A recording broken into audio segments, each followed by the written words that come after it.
नमस्कार, आप देख रहे हैं स्वदेश न्यूज। मैं हूं शिवाली श्रीवास्तव आपके साथ और वक्त हो गया है चक्रव्यूह का। चक्रव्यूह में आज मुद्दा उपचुनाव के दांव। कोरोना की दूसरी लहर कंट्रोल होने के बाद चुनाव आयोग ने उपचुनाव की तैयारी शुरू कर दी है। मध्य प्रदेश में 1 लोकसभा और 3 विधानसभा सीटों पर उपचुनाव होना है। मुख्य निर्वाचन पदाधिकारी ने खंडवा, बुरहानपुर, निवाड़ी, सतना और अलीराजपुर कलेक्टरों को पत्र लिखकर कहा कि 3 साल से एक ही जगह जमे अधिकारियों को हटाया जाए। चुनाव आयोग की तैयारी शुरू होते ही बीजेपी और कांग्रेस भी एक्शन मोड में आ गए हैं। दमोह उपचुनाव के बाद एक बार फिर कांग्रेस बीजेपी फिर आमने सामने होंगे। दमोह उपचुनाव जीतने के बाद कांग्रेस जोश में है, वहीं दूसरी ओर बीजेपी इस हार से उभरकर 1 लोकसभा और 3 विधानसभा सीट जीतने के लिए चुनावी मैदान में उतरने की तैयारी कर रही है। कांग्रेस के प्रदेश अध्यक्ष कमलनाथ सोमवार से गुरुवार तक भोपाल में लगातार बैठकें करेंगे। वहीं मुख्यमंत्री शिवराज सिंह चौहान के चुनावी क्षेत्रों में दौरे शुरू हो गए हैं। उपचुनाव को लेकर क्या है कांग्रेस और बीजेपी की तैयारियां, क्या है वो दावे, कौन से मसले होंगे जिनको लेकर दोनों पार्टियां चुनाव मैदान में उतरेंगी, इसी पर हम चर्चा को आगे बढ़ाएंगे। लेकिन आपको बता दें कि उपचुनाव के दांव अब शुरू हो गए हैं। 1 लोकसभा, 3 विधानसभा सीटों पर उपचुनाव होना है। खंडवा, बुरहानपुर, निवाड़ी, सतना और अलीराजपुर से अफसरों का भी ट्रांसफर किया जाएगा। दमोह उपचुनाव के बाद कांग्रेस बीजेपी फिर आमने सामने। खंडवा सांसद नंद कुमार सिंह चौहान के निधन के बाद यह लोकसभा सीट खाली चल रही है। कोरोना काल संकट के दौरान निर्वाचन आयोग ने खंडवा लोकसभा का उपचुनाव टाल दिया था, लेकिन इसके बाद राज्य में कोरोना वायरस के कारण निवाड़ी से कांग्रेस विधायक ब्रजेंद्र प्रताप सिंह, जोबट से कांग्रेस विधायक कलावती भूरिया और रैगांव से बीजेपी विधायक जुगल किशोर बागरी का निधन हो गया। अब लोकसभा के साथ इन 3 विधानसभा सीटों पर उपचुनाव की तैयारियां शुरू हो गई हैं। इसी पर करेंगे चर्चा। क्या कुछ मसले रहेंगे, क्या कुछ बात इस चुनाव में होगी, इन उपचुनाव में क्या कुछ जनता के बीच मसले लेकर जाएंगी दोनों पार्टियां, इसी पर करेंगे चर्चा। हमारे साथ खास मेहमान जुड़ गए हैं, उनसे आपका तारुफ करवा देते हैं। पहले गोविंद मालू जी हमारे साथ जुड़े हुए हैं, वरिष्ठ नेता हैं भारतीय जनता पार्टी से। वहीं योगेश गुप्ता जी हमारे साथ जुड़ गए हैं, प्रवक्ता हैं कांग्रेस पार्टी के। सर, बहुत बहुत स्वागत है आप दोनों का स्वदेश न्यूज में। योगेश जी, शुरुआत आज आपसे करते हुए, क्या कुछ मुद्दे लेकर जाएंगे जनता के बीच इस बार?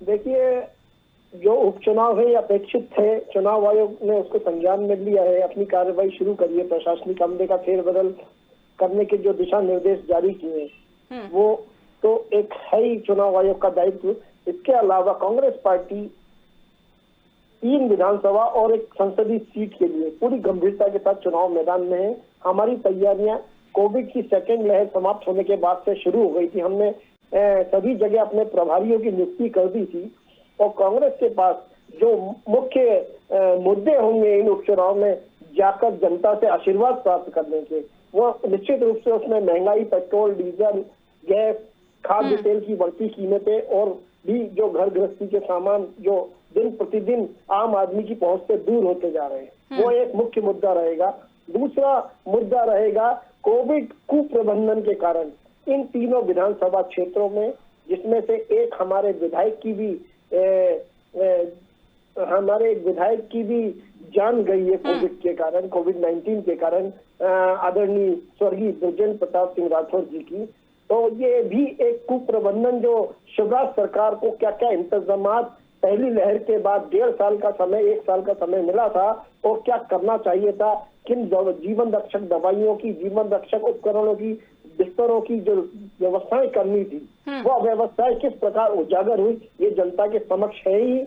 वो भी सब बातें होंगी चुनाव में मुख्य मुद्दा। और कांग्रेस ने अपने प्रत्याशी भी लगभग सभी सीटों पर तय कर लिए हैं। गोविंद मालू जी, क्या कहिएगा आप मुस्कुरा रहे थे जब योगेश जी बोल रहे थे तो?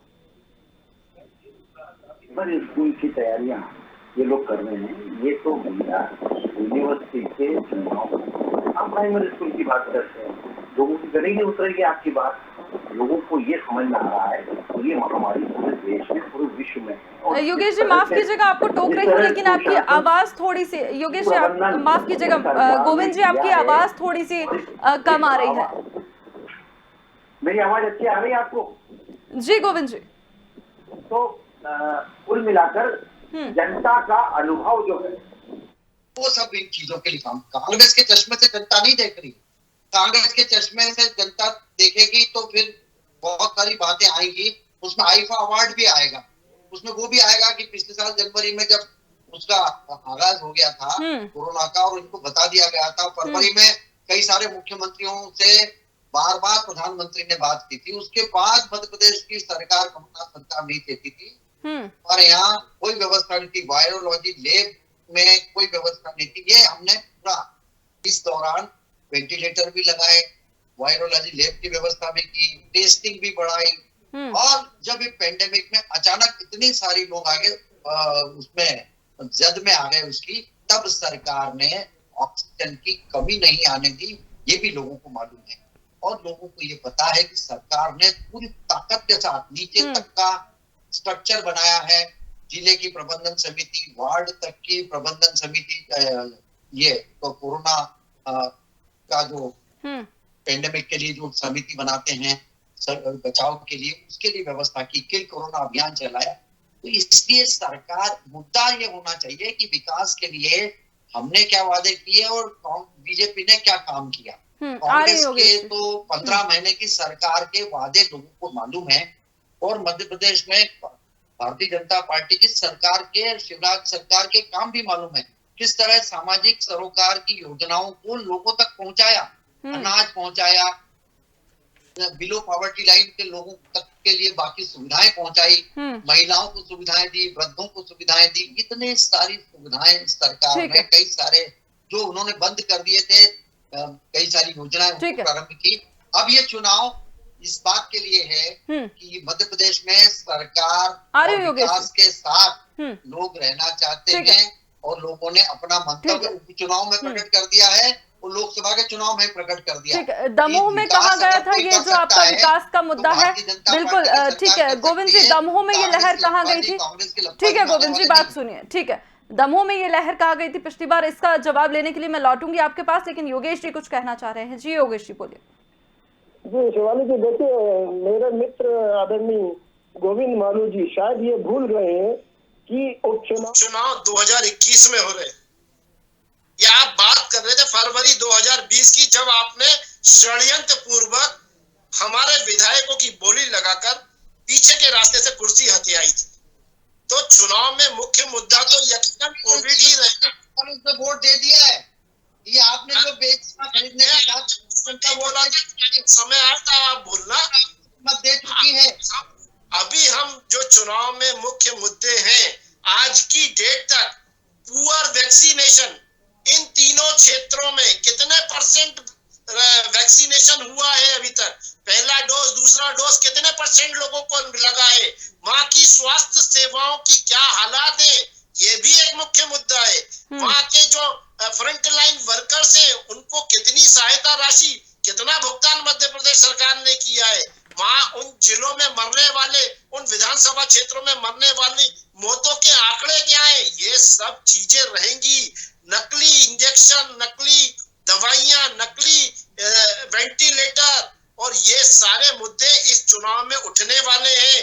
और आप कहते हो कि 5-5 किलो अनाज देकर आप वोट खरीद लोगे, अरे इस हाथ से दे रहे हो, पीछे की जेब से निकाल रहे हो, डीजल पेट्रोल के माध्यम से 60 रुपए 65 रुपए टैक्स वसूल रहे हो 1 लीटर पेट्रोल डीजल पर। तो जनता आज की डेट में जागरूक है, सब समझ रही है। और भारतीय जनता पार्टी शासित सरकार के 17 साल इन तीनों क्षेत्रों विधानसभा क्षेत्र की जनता ने देखे हैं और खंडवा लोक संसदीय सीट के लोग भी इन बातों को भली भांति परिचित हैं। स्वर्गीय नंदू भैया के जाने के बाद जिस प्रकार की वहां राजनीतिक उथल पुथल का वातावरण है, अर्चना चिटनिस जी अपनी जमीन तलाश रही है सक्रिय राजनीति में वापसी के लिए, मोगे जी कई वर्षों से प्रयासरत है। तो जो अंतर कलह है वो भी एक देखने वाला मुद्दा होगा भारतीय जनता पार्टी के लिए कि इन वरिष्ठ नेताओं के साथ कैसे सुलझेंगे और उनसे कैसे उलझेंगे। हमारे पास तो एक ही कैंडिडेट है, सिंगल कैंडिडेट है खंडवा के लिए, हमारे पूर्व प्रदेश अध्यक्ष अरुण यादव जी। ठीक है, जवाब ले लेते हैं गोविंद जी। राजनीति में भी अनुकंपा नियुक्ति चलेगी, अब राजनीति में भी अनुकंपा नियुक्ति कर रहे हैं आप, ये मेरा पूरा सवाल सुनिए गोविंद जी, मेरा पूरा सवाल सुनिए। राजनीति में अनुकंपा नियुक्ति चलेगी, खंडवा में नंद कुमार सिंह चौहान के बेटे ही योग्य उम्मीदवार आपको नजर आ रहे हैं, सहानुभूति की राजनीति। देखिए ये तो अखबार के और मीडिया के कयास हैं। भारतीय जनता पार्टी उसी व्यक्ति को टिकट देगी जो जिसमें जीतने की संभावना। भारतीय जनता पार्टी हारने के लिए टिकट थोड़ी देगी, जनता जिसको जिताएगी उसको टिकट देगी। ये सीट जीतना महत्वपूर्ण है और व्यक्ति कौन होगा ये उसका टेस्ट भारतीय जनता पार्टी की जो चुनाव समिति है वो करती है। जैसे इन्होंने कह दिया कि हमारे अरुण यादव तय हो गए, अरे भाई प्रदेश अध्यक्ष अभी तक नहीं बोले इनके, ये लोग बोल रहे हैं कि अरुण यादव तय हो गए, इनके पास उनके अलावा कोई दूसरा विकल्प भी नहीं। हमारे यहाँ तो एक गैलेक्सी ऑफ लीडर्स है, हमारे यहाँ तो उम्मीदवारों के लिए एक बड़ा पैनल है और उसमें से हम चुनेंगे। हम उसमें से जो व्यक्ति चुनाव जीत सकता है हम उसको टिकट देंगे और कोई अनुकंपा नियुक्ति का सवाल नहीं है। कार्यकर्ता है कोई भी, वो काम करता है नीचे से, वो अपनी जगह बनाता है, उस स्थिति को पाता है, जनता का प्यार पाता है, तब उसको वोट मिलते हैं। हमारे कहने से कोई वोट नहीं देता। ये कोई पैराशूट लैंडिंग से हमारे यहाँ काम नहीं होता कि सोनिया गांधी आई उसके बाद प्रियंका गांधी, भले लोग नहीं जाने, प्रियंका गांधी अभी उत्तर प्रदेश गई है, उनको लोग कह रहे हैं कि कौन आए, उनके कांग्रेस के कार्यकर्ता ही कह रहे हैं मायावती आई, सोनिया गांधी आई, प्रियंका गांधी का नाम नहीं मालूम, उनको प्रेमिका गांधी बोल रहे हैं। तो ठीक है, इस तरह से भीड़ में हम काम नहीं करते, हम तो क्वालिटेटिव काम करते हैं। हमारे कार्यकर्ता के वहां से जो फीडबैक मिलेगा उस आधार पर चुनाव समिति में मंथन होगा, उसके बाद टिकट तय होंगे। बाकी लोग कयास लगाने के लिए स्वतंत्र है, हम उसका इनकार नहीं करते। ठीक है। रैगांव विधानसभा सीट में जुगल किशोर बागरी के बेटे और बहू के नाम पर ही विचार होगा, ऐसी भी खबरें हैं, उस पर क्या कहिएगा? खबरें मैंने यही कहा ना, मीडिया को रोज मसाला चाहिए। भारतीय जनता पार्टी में क्या अंदर मंथन हो रहा है अभी तो बैठे ही नहीं है। प्रदेश अध्यक्ष अकेले भी घोषणा नहीं कर सकते, मुख्यमंत्री अकेले घोषणा नहीं कर सकते। ये हमारे यहाँ की कार्य पद्धति है और हमारे यहाँ के संगठन की विशेषता है। संगठन में सामूहिक रूप से सब बैठते हैं, गुण दोष पर विचार होता है और बाहर के लोगों को जिनसे उनको फीडबैक लेना है, हम आप लोगों से भी लेते हैं, मीडिया के लोगों से भी लेते हैं, जनता से भी लेते हैं। हमारे पास अनेक एजेंसियां जहां से फीडबैक लेते हैं, कौन सा उम्मीदवार अच्छा होगा, कौन सा उम्मीदवार जनता की कसौटी पर खरा उतरेगा, हम उसी को टिकट देंगे और वो जीतने की संभावना जिसमें होगी उसको टिकट देती है पार्टी। इसलिए कयास लगाने वाले लोग अलग हैं, खबरें बनाने वाले लोग अलग हैं, लेकिन भारतीय जनता पार्टी की कार्य पद्धति अलग है। पहले उसको समझना पड़ेगा, उसके बाद हम चर्चा करें। ठीक है गोविंद जी, लेकिन धुआं वहीं से उठता है ना जहां आग की लपटें होती हैं। योगेश जी, आपका क्या कहना है? उन्होंने तो साफ तौर पर कह दिया है कि अभी डिसाइड होगा, बैठेंगे सब लोग, बातचीत करेंगे, उसके बाद निर्णय लिया जाएगा। आपको क्या लगता है, लहर किसकी है? भारतीय जनता पार्टी करनी और इनकी जो संस्कृति और आज का जो कल्चर है उसकी एक वानगी अभी हमें दमोह चुनाव में देखने को मिली थी, जो वर्षों से समर्पित कार्यकर्ता जयंत मलैया जैसे वरिष्ठ नेता को नजरअंदाज करके एक गद्दार लोधी को पार्टी का टिकट दिया गया। फलस्वरूप परिणाम उसका ये हुआ कि उनको वो सीट गंवानी पड़ी। तो निश्चित रूप से आज की डेट में भारतीय जनता पार्टी पुरानी भारतीय जनता पार्टी नहीं है। उसके अंदर मैक्सिमम लोग जो है वो कांग्रेस से आए हुए लोग हैं। कांग्रेस से आए हुए लोगों मतलब आप मान रहे हैं योगेश जी कि दमोह में जयंत मलैया के भीतर गाज से जीती, कांग्रेस अपने दम पर नहीं? नहीं, कांग्रेस ने अपना पूरा जोर लगाया था, जनता के बीच में आशीर्वाद मांगा था कि आपने पहले भी कांग्रेस के टिकट पर लोधी को विजयी बनाया था, दोबारा पुनः आपकी शरण में है। और जनता ने इस बात को समझा, सोचा और एक्सेप्ट किया कि वाकई कांग्रेस के साथ भारतीय जनता पार्टी जो धन बल बाहुबल का खेल खेल रही है वो पूरी तरह से नाजायज है और उसको दंडित करने का काम वहां की जनता ने किया और हमें जन आशीर्वाद मिला है। हमारी मेहनत का प्रतिफल हमें मिला है वहां पर और आगे भी हम जन आशीर्वाद लेने जाएंगे। कांग्रेस हमेशा जनता की अपेक्षाओं पर खरा उतरने के लिए जमीन से रहकर काम करती है। महंगाई से जुड़े हुए जनहित के मुद्दे लगातार जनता के बीच में जा रही है कांग्रेस और कांग्रेस पार्टी के लोग। मालू जी को ये बात याद दिलाना चाहूंगा कि मालू जी अभी भी समय है, आप भी काफी वरिष्ठ हो गए हो। इसी प्रकार आया राम गया राम को उपकृत करती रही ना आपकी पार्टी, तो निश्चित रूप से काट पट्टी ही उठाते रह जाओगे आप लोग। कांग्रेस पार्टी का जो कल्चर था, जो गद्दार जो कांग्रेस पार्टी को छोड़कर गए हैं, वो आज भारतीय जनता पार्टी ने उनको शिरोधार्य किया है और ना किसी को हम पढ़ाना चाहते हैं। पार्टी के अंदर पूरी पार्टी की चर्चा करिए, इंडिया जीते जाने के बाद से शुरू हो गया है। कराइए। देखिए ये बीच में बोल रहे हैं, डिबेट खराब कर रहे ये हैं। कॉन्ट्रेक्चुअल जो मर्यादा युक्ति है ना, इसको बीच में ब्रेक कराइए आप। ठीक है, एक एक करके बोलिए, एक एक करके। रहते हुए तो आप चुनाव में जीत ठीक है, गोविंद जी मैं आ रहे हैं आपके पास, एक बात वो बोल लें फिर आप पूरी बात सारे रखिए। लोग हैं।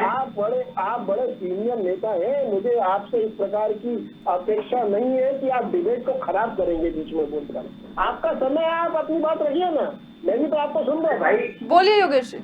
है ना। तो देखिए, भारतीय जनता पार्टी किसको टिकट देती है, किसको अनुकंपा नियुक्ति देती है, कांग्रेस पार्टी को उससे कुछ भी लेना देना नहीं है। कांग्रेस पार्टी अपने विचारधारा के बल पर, अपने मूल उद्देश्यों को लेकर और जनता के ज्वलंत मुद्दों को लेकर इस उपचुनाव में जाने वाली है। लेकिन आप भी कहाँ पीछे हैं सर? पृथ्वीपुर में सिर्फ एक नाम सामने आ रहा है, पृथ्वीपुर में सिर्फ एक नाम सामने आ रहा है, ब्रजेंद्र सिंह राठौर जी के बेटे नीतीश का। पृथ्वीपुर में सहानुभूति के आधार पर चुनाव लड़ रहे हैं आप भी, ऐसा आरोप भी लग रहा है। एक नाम नहीं है, मैं 3 नामों की पैनल है। अब उसमें से जो भी नाम डिसाइड हो जाए, बाकी जो स्वर्गीय हमारे राठौर साहब के सुपुत्र हैं, वो यूथ कांग्रेस में कई वर्षों से सक्रिय हैं और सक्रिय राजनीति में बने हुए हैं लगातार। तो सक्रिय राजनीति में जो जुड़ा हुआ है और युवाओं को आगे बढ़ाने का कांग्रेस पार्टी का उद्देश्य है। माननीय कमलनाथ जी अपने बयान में कई बार कह चुके हैं। तो हमारे और भी कई वरिष्ठ नेताओं का यही मानना है कि अब कांग्रेस पार्टी के अंदर युवाओं को आगे लाना चाहिए। तो वो एक कारण हो सकता है कि राठौर साहब के सुपुत्र को टिकट दी जा सकती है, मैं इससे इनकार नहीं करता हूँ। बिल्कुल, लेकिन आरोप लगातार यही लगते आ रहे हैं कि यूथ को मौका ही नहीं दे रही है कांग्रेस। अरे कमलनाथ जी को मौका दे दिया, अब यूथ को कहाँ मौका देना है? कमलनाथ जी नेता पदे किसी यूथ को लाते, जीतू पटवारी को लाते, कुणाल चौधरी है हमारे मित्र, उनको लाते। ऐसे लोग लाइए। आपको कुछ नया करना है तो अब एक ही के पास सब सारे के सारे कबूतर एक डब्बे में बंद कर दिया आपने। माननीय जीतू पटवारी जी हमारे आज भी कार्यकारी अध्यक्ष है। आपकी कौन पूछ रहा है उनको? और वो ऐसे ही घूम रहे हैं बेचारे। कार्यकारी क्या करेंगे? तो वोट देंगे वो। तो नहीं, ऐसा नहीं है साहब। हमारे यहाँ कांग्रेस का हर नेता, हर कार्यकर्ता माननीय कमलनाथ जी के नेतृत्व में आगामी 2023 को फतेह करने के लिए प्रतिबद्ध है। आप भूल गए युवा कहाँ है? आप युवा की बात कर रहे थे। कमलनाथ जी युवा कहाँ है? आप अपना ही नुकसान करेंगे। अरे युवा कहाँ है? युवा कमलनाथ जी के हम तो आपकी बात करें भाई साहब। युवा पढ़ा रहे, युवा कहाँ है? संवेदनाएं जुड़ी हुई है। मध्य सब 65 साल से ऊपर के लोग हैं, 70 से। कार्यकाल को देखा है।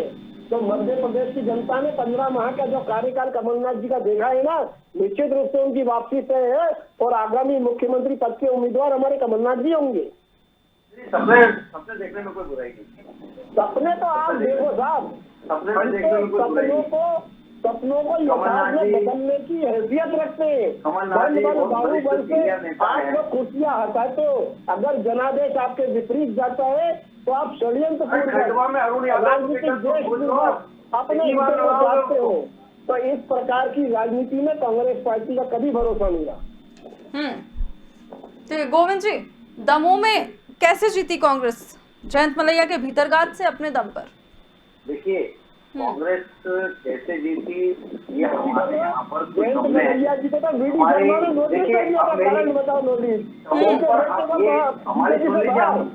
हमारी पराजय हम बता रहे हैं आपको। संस्कृति है। स्थानीय स्थितियों को लेकर कई बार ऐसे परिणाम आते हैं जो प्रतिकूल होते हैं।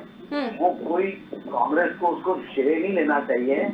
ये तो हमारे स्थानीय हमारी जो कुछ कमजोरियां रही उसके कारण हमने चुनाव को जिस ढंग से लड़ा उसमें कुछ कमियां कमजोरियां जिसकी हमने समीक्षा भी की है। इसलिए उस हार को कांग्रेस की जीत के रूप में कभी नहीं देखा जाना चाहिए। और कांग्रेस का यदि इतना ही पुरुषार्थ होता तो 28 सीटों पर 40,000 50,000 वोट 35,000 40,000 वोटों से कभी हारते नहीं। जब ये हारते हैं तो ईवीएम की बात करते हैं और जीतते हैं तो बल्ले बल्ले हो गई। इसलिए ये लोग ये तो एक लिटमस टेस्ट इसको माने आप समूह को। मैंने कहा ना स्थानीय स्थितियां कई बार ऐसी होती है कि समीकरण हो जाते हैं, जाति का शोषित हो जाता है इसके कारण। लेकिन अब हमारी जो तीनों सीटें जिसमें और संसदीय सीट खंडवा की इसमें से 2 हमारे पास थी, 2 कांग्रेस के पास थी। अब ये चारों सीटें भारतीय जनता पार्टी इस बार बड़े अंतर से जीतेगी। ये मैं आपके चैनल पर अभी बोलकर अभी अपनी बात को दर्ज कराया है और हम जब परिणाम आएंगे, चुनाव परिणाम मिलेंगे, तब हम आपको बताएंगे। हमने उसी दिन कहा था आपको, जनता की नब्ज पर हमारा हाथ, हमारे कार्यकर्ता लगातार। लेकिन कोरोना और महंगाई के मुद्दे पर लगातार घेर रहा है विपक्ष आपको। देखिए वो महंगाई थी, महंगाई कौन सी महंगाई? लोगों अभी देखिए तेल में हमने और दाल में जो तात्कालिक ये जो स्वरूप उभरा और लॉकडाउन के बाद हमारे यहाँ पर जो प्रॉब्लम आई कोरोना के कारण, उसके कारण जो तात्कालिक कई भाव बढ़े, उसको हमने नियंत्रण किया है। हम भाव को कांग्रेस की तरह से महंगाई गायब नहीं हुई है, ये तो कुछ तात्कालिक रूप से कहीं भाव बढ़े तो उसको कम कर दिया गया है। लोग समझते हैं इस बात को, और कोई मुद्दा नहीं है महंगाई का, कोई दूसरा मुद्दा नहीं है। सरकार ने जो काम किए हैं और कांग्रेस के प्रति तो लोगों में वितृष्णा है। उन्होंने केवल लाशें गिनी है, लाशों पर राजनीति की, उन्होंने सेवा का काम नहीं किया कि कुछ 4 लोगों को कुछ अंडे के दाने भी उनके मुंह में डाले हों या कोई 2 रोटी भी खिलाई हो। भारतीय जनता पार्टी की सरकार और कार्यकर्ता सड़क पे रहे। जवाब दीजिए योगेश जी, सिर्फ ट्विटर पर लड़ाई की है, ट्वीट्स करके बस लोग केवल ट्विटर पर उपलब्ध रहे और फेसबुक पर उपलब्ध रहे। ठीक है योगेश जी, जवाब दीजिए। जनता के बीच में, जनता जानती है, जनता के बीच नहीं आए कांग्रेस के लोग, सिर्फ ट्विटर पर रहे कि वैक्सीन में। जवाब ले लो, जवाब ले लो, आपकी बात हो गई, ये आपकी बात हो गई, जवाब ले लो, ठीक है जवाब ले लेते हैं। ठीक है जवाब ले लो, काम करते हैं कुछ, जवाब तो ले लो। ठीक है गोविंद जी, ठीक है योगेश जी बोलिए।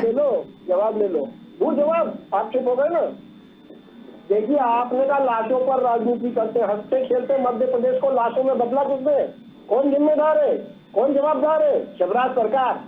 निकम्मेपन की हद है, नकारापन का हद है। 17 साल से जो प्रदेश का मुखिया है उसके नेतृत्व में स्वास्थ्य सेवाएं कितनी बदहाल है, यह प्रदेशवासी कभी जिंदगी में नहीं भूलने वाले।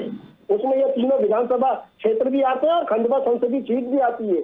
वहां भी लाशों के ढेर आप लोगों ने लगाए, कांग्रेस पार्टी ने नहीं लगाए। कांग्रेस पार्टी और उसके कार्यकर्ता ने कोविड के दौरान जाकर वहाँ सहायता करी है उन लोगों की, उनको रेमडेसिविर इंजेक्शन उपलब्ध कराए, उनको ऑक्सीजन सिलेंडर दिलाए।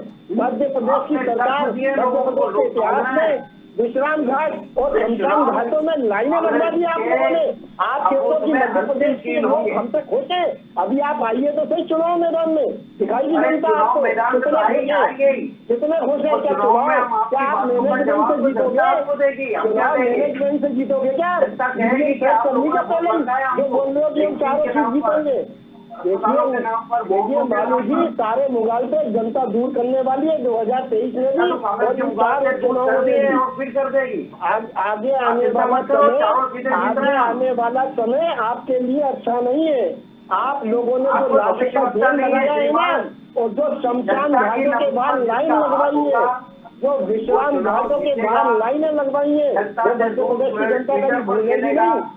ये जो 15 माह का कार्यकाल गया है ना पिछला, इतिहास में मध्य प्रदेश को कलंकित करने वाला कार्यकाल रहा है। मध्य प्रदेश में भारतीय जनता पार्टी शासित पार्टी का सबसे कलंकित कार्यकाल ये 1.5 साल का रहा है। तो ये प्रदेश की जनता को मालूम है कि आप लोगों की कथनी और करनी में कितना अंतर है। कितने युवाओं को आपने रोजगार दिया 17 साल में, कितने किसानों का समर्थन मूल्य डबल किया, कितने किसानों की आपने आय बढ़ाई, कितने किसानों का आपने कर्जा माफ किया। हमने 27 लाख से ज्यादा किसानों का कर्जा माफ किया था 15 माह की सरकार में। तो आप लोग केवल मुंह चलाते हो और हम लोग काम करके दिखाते हैं। मध्य प्रदेश में भी किसानों को, अरे मध्य प्रदेश का किसान भली बात ही आपकी गोलमोल नीति से परिचित है। अभी फसल मुआवजा नहीं मिला उनको, जीने की रकम नहीं मिली, आप लोग बरगलाते हो उनको। फसल बीमा योजना का क्या हाल है मध्य प्रदेश में? मध्य प्रदेश का किसान भली बात ही जानता है। आज जाइए तो सही चुनाव मैदान में, अभी जो उनकी उपज है इसका समर्थन मूल्य नहीं मिल रहा, गेहूँ की खरीदी की उपज पूरी, अनाज और उपज भी बारिश का मौसम है, रखने के ठीक है जल्दी से, ठीक है सर समय की कमी है, जल्दी से गोविंद जी, ठीक है गोविंद जी जल्दी से एक लास्ट कमेंट आपका, फिर मैं योगेश जी आपके पास। जलाने का काम करते हैं और भ्रमित करने का काम करते हैं। जनता ने देखा आपका पुराना 15 साल का भी कार्यकाल और ये 15 महीने का कार्यकाल कुछ भी नहीं छुपा हुआ जनता से। हमारा 15 महीने बराम जनता अपने अनुभव से वोट देगी। ठीक है। जनता ने जो देखा है सरकार के काम तो काज को जनता देखा है, जरूर कांग्रेस निकट से पार्टी को देखा है, हमारे आशीर्वाद जिला देने वाली है। की संवेदनशीलता आपने को तो देखा है, हंसते खेलते मध्य प्रदेश को लाशों में कन्वर्ट कर दिया। आपकी स्वास्थ्य सेवाएं बदहाल थी, आपने जनता को मरने के लिए छोड़ दिया। आज का ठीक है। आत्मनिर्भर मध्य प्रदेश। ठीक है, लेकिन जिस तरह से आप लोग इस वक्त डिबेट में पेश आ रहे हैं, मुझे लगता है कि जो भी देख रहे होंगे, जो भी जनता देख रही होगी, उसे ऐसा तो नहीं लग रहा होगा कि आप लोग उसके लिए जनता के मुद्दों पर बातचीत कर रहे हैं। आप आपस में ही एक दूसरे की पार्टी को आरोप प्रत्यारोप कर रहे हैं, सवालों के घेरे में खड़ा कर रहे हैं, लेकिन जनता चाहती है कि जनता के मुद्दों पर बात हो ताकि आपकी बात भी वो समझ सके। बहुत बहुत धन्यवाद आप दोनों का हमारे साथ जुड़ने के लिए। तो आपको बता दें, 1 लोकसभा 3 विधानसभा सीटों पर चुनाव होने हैं। दमोह के नतीजों से उत्साहित है कांग्रेस, तो सधे कदम उठाने की तैयारी में बीजेपी। अब देखने वाली बात होगी कि उपचुनाव में किसका कौन सा दाव होगा। तब तक के लिए मुझे दीजिए इजाजत। देखते रहिए स्वदेश न्यूज। नमस्कार।